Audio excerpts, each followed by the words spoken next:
पद्मशाली शिक्षण संस्था संचलित सौ भूमपुल्ली कन्या प्रशाला कनिष्ठ महाविद्यालयाचा इयत्ता 12वी बोर्ड परीक्षा फेब्रुवारी-मार्च 2025-26चा निकाल 92.21% इतका लागला।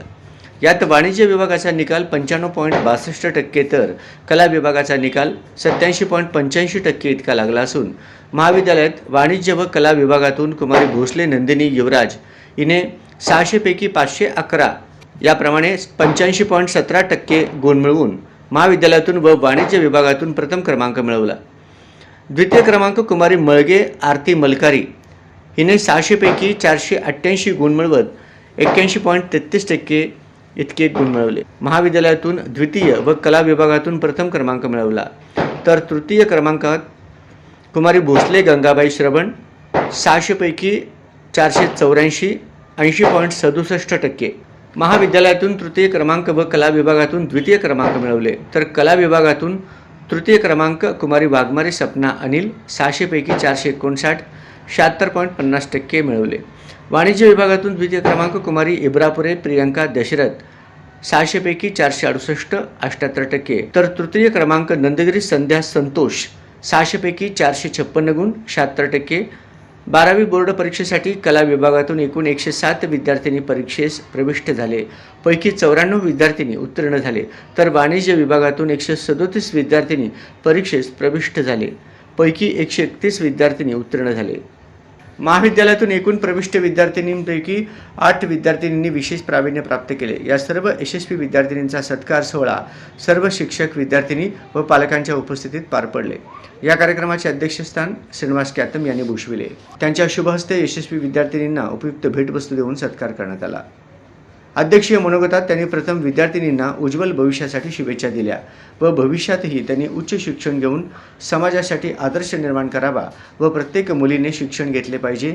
आई वडिलांचे स्वप्न पूर्ण करा, त्यांचा आदर करा अशी अपेक्षा व्यक्त केली। सर्वांनी तुमच्या कष्टाचं फळ जे मिळवलेलं आहे हे कौतुकास्पद आहे। प्रथमतः सर्व यशस्वी विद्यार्थिनींचे आणि त्यांच्या पालकांचे मनापासून अभिनंदन। कारण आता सरांनी उल्लेख केल्याप्रमाणे इथं ज्या मुली येतात त्या खरंच कष्टकऱ्यांच्या मुली आहेत। यांचा संघर्ष हा खूप वेगळा आहे। घरात आई वडील फारसे शिकलेले नाही आहेत, वातावरण घरात काही शिक्षणाला पोषक असं नाही आहे, तरी सुद्धा त्यांच्या मनात जी जिद्द आहे आपण शिकावं, काहीतरी करून दाखवावं, आई वडिलांचं स्वप्न पूर्ण करावं, यासाठी त्या मुली ज्या मेहनत घेतात ते खरंच खूप कौतुकास्पद आहे। समाजामध्ये आज मुलींना शिकवणं देखील एवढं सोपं राहिलेलं नाहीये। कारण सगळ्यात कठीण जो शिक्षणामध्ये काळ जो असेल तो एक तर आपण अगदी प्राथमिकला जेव्हा पहिल्यांदा मुलांना शाळेत सोडायला जातो, पूर्व प्राथमिकला, तेव्हा मुलं रडत असतात। कसं तरी नेऊन समजावून सांगून आपण काहींच्या ताब्यात देतो। तो एक प्राथमिक शिक्षकांचा एक कष्ट जे आहे ते खूप वेगळं आहे। त्यानंतर माध्यमिक शिक्षण आणि मग उच्च माध्यमिक, सर्वात अवघड मला वाटतं उच्च माध्यमिक आहे। आणि त्यातल्या त्यात आणखीन अवघड म्हणजे मुलींना शिकवणं अवघड आहे। बाहेर चर्चा अशी असते की मुली काय हुशारच असतात, मुली काय ऐकतात, पण त्या मुलींना आपण ऐकण्यासारखं त्यांच्यावर संस्कार करणं अवघड आहे। सगळ्या मुली ऐकतात असं नाही आणि सगळ्याच मुली काही करतात असंही नाही। कारण या दोन्हीमध्ये त्यांची जी द्विधावस्था आहे, एक तर मुली म्हटल्यानंतर आई वडिलांचा असं अपेक्षा असते की घरात मुलीने आईला मदत करायला पाहिजे, सगळी कामं करायला पाहिजे। आपल्या प्राचार्यांवर, माझ्या सर्व शिक्षकांवर आणि सर्वात जास्त माझे जे कन्या आहेत, गावच्या कन्या, या कन्येवर माझा पूर्ण विश्वास आहे। हे प्रत्येक गोष्टीत ते पूर्ण होतील याची मला खात्री आहे। त्यामुळे तुम्ही बिंदास गॅदरिंग घ्या, आपण घेऊ। निकाल पण आपल्या मागच्या वर्षी जास्त पाहिजे मला खात्री होती आणि ते लागलं मी गावून दाखवलं। एका वर्षामध्ये एक महिना तब्बल एक महिना आपण प्रॅक्टिस केला। त्या दरम्यान थोडंसं अभ्यासावर दुर्लक्ष होतच, कितीही आपण काम केलं तरी सुद्धा ते दुर्लक्ष होतच असतं। तरी तुम्ही निकाल लावला, खरंच तुमचं अभिनंदन करतो। मागच्या वर्षी आर्ट्सचा निकाल 72% लागला आणि कॉमर्सचा निकाल 96% लागला।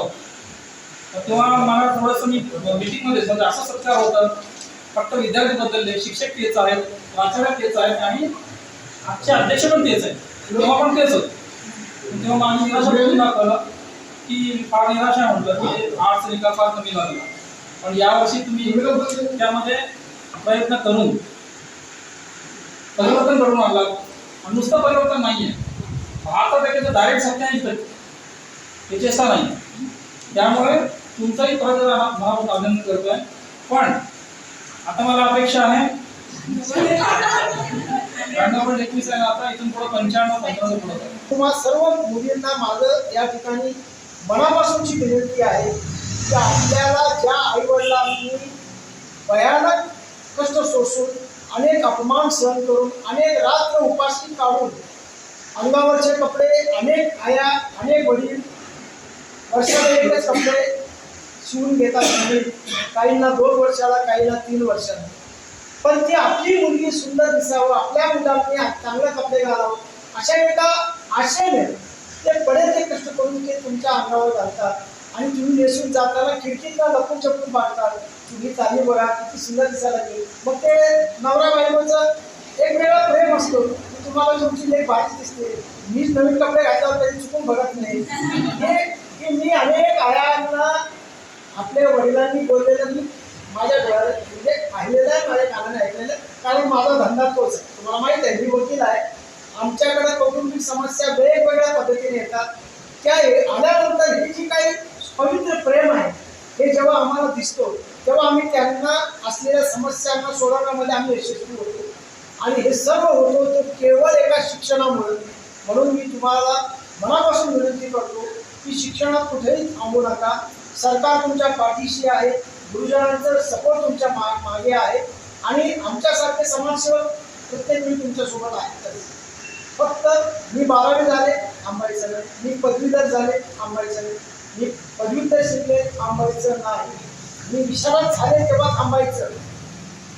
PhD पर्यंत तुम्ही शिक्षण घ्या असं माझं तुम्हाला सगळ्यांना माझं विनंती आहे. का तर कुठलंही शिक्षण असं थांबा जिथं तुम्हाला सरकार दारात येऊन नोकरी द्या. सरकार तुम्हाला दारात येऊन नोकरी द्या. परीक्षेच्या कालावधीत मी जेव्हा परीक्षा देत होते ना तेव्हा माझ्या वडिलांचा ॲक्सिडेंट झालं. त्यामुळे मी खूप गडबडून गेले. तरी सुद्धा मी मनाने एक आव्हान दिलं की ही परीक्षा तुला जिंकायची आहे, यामध्ये तुला यश मिळवायचं आहे, सगळ्यांनी तुला वाहवा केली पाहिजे, स्वतःची समजच वेगळी निर्माण करायची आहे. त्यामुळे मी खरंच या क्षणाची खूप वाट पाहिली. त्यावेळेस माझ्या वडिलांची जागा माझ्या भावाने घेतली. त्यामुळे त्याचं पण मी खूप धन्यवाद म्हणते. कारण म्हणजे आपल्या वडिलांची जागा दुसरं कोणी घेऊ शकतं तर ते आपला भाऊ. कारण नंतर त्याने मला साथ दिली की त्यांनी सांगितलं की तू असं घाबरून जाऊ नको, मी तुझ्या पाठीशी कायम आहे. आणि ही 12वी परीक्षा झाल्यावर मी पुढेच काहीतरी नक्की करून दाखवणार आणि माझ्या शिक्षणाची मी मान उंचावेल. मला काल खूप निकालाचा दिवस आहे. मला माझ्या मनात भीती होती 5 तर होणार पण टक्केवारी छान झाले. टक्केवारी त्यावेळेस मला खूप छान वाटलं की जर मला माहीत नव्हतं की माझा पहिला नंबर आहे. मला नागपूर टीचर म्हणले की माझा पहिला नंबर आहे, तिथे खूप खुश झाले. मग मी कार्याला सर्व शिक्षकांनी अभिनंदन केलं. सर्वांनीच मला वर्षभर 2 वर्ष मार्गदर्शन केलं. त्यामुळे माझा पहिला नंबर आला. धन्यवाद.